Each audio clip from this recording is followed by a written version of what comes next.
On accélère. Et c'est parti, oh là là, c'est mal parti pour Raoul, le numéro 5. Malheureusement, c'était l'un des concurrents en vue de cette épreuve. Oh là là, Raoul qui va disparaître sur cette faute. On est bien parti en revanche avec Rambo Cron et Riff Andocagne qui sont tout de suite partis aux avant-postes.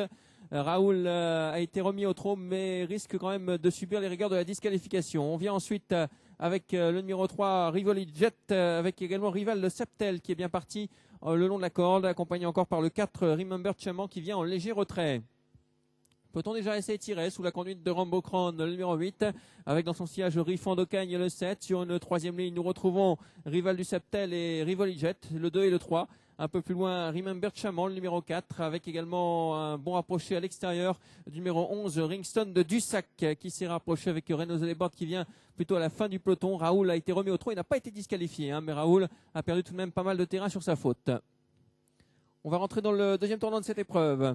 Avec toujours Rambo Cron qui a l'avantage, le numéro 8 dans son siège. Nous retrouvons Riff Andocagne avec Rivoli Jet à l'extérieur, le 3.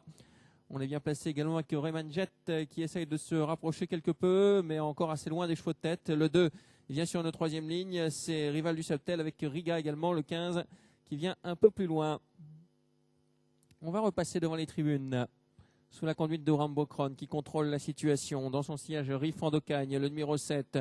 Sur une deuxième ligne également, le 3, Rivoli Jet à l'extérieur. On retrouve ensuite bien placé le 2, Rival du Septel avec le numéro 11 à son extérieur. Raoul est tout de même assez loin suite à sa faute et aura bien du mal à revenir désormais. C'en est fini du numéro 12, Rangeval qui est très très attardé. Un tour du but avec toujours en tête Rambo Cron, le favori. En deuxième position, nous avons le numéro 3, Rivoli Jet, avec également bien placé le long de la corde Riff Andocagne, suivi encore par le 11 à l'extérieur, Ringston de Dussac, accompagné encore par le 2 Rival du Septel. La ligne d'en face, beaucoup de ressources pour Rambo Cron avec Johanna Lindqvist qui ne l'a pas encore lâché. Rambo Cron toujours nettement en tête. En deuxième position, Rivoli Jet. Et puis derrière, eh bien, nous avons Riff Andocagne, toujours là, accompagné par Ringston de Dussac. Raoul essaye de revenir à l'extérieur, mais quand même assez loin des chevaux de tête. Le tournant final, Rambo Cron en tête, Rivoli Jet qui s'enlève dans le tournant final et qui malheureusement va perdre toute chance sur cette faute. En deuxième position, nous retrouvons maintenant le 7, Riff Andocagne qui était au galop également. Riff Andocagne au galop en faute d'adversaire.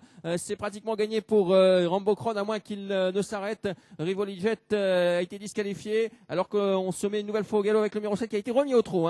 L'ultime ligne droite avec Rambo Cron qui a l'avantage. Rival du Septel n'a pas dit son dernier mot et revient à l'extérieur. Rambo Cron trop fort dans cette épreuve. Rambo Cron à 100 mètres du but qui a nettement l'avantage. Rival du Septel va se contenter de la deuxième place. Victoire de Rambo Cron, le numéro 8. La deuxième place pour le numéro 2, Rival du Septel. Et la troisième place pour le 5, Raoul, qui aurait sans doute été beaucoup plus proche s'il n'avait fait une longue faute en début de parcours. 8, 2 et 5, c'est l'arrivée de cette sixième course. Victoire numéro 8, Rambo Cron. C'était le favori, 2 euros. Deuxième place pour le 2, Rival du Septel, 22 euros. Et la troisième place pour le 5, Raoul, à la cote de 5,40 €.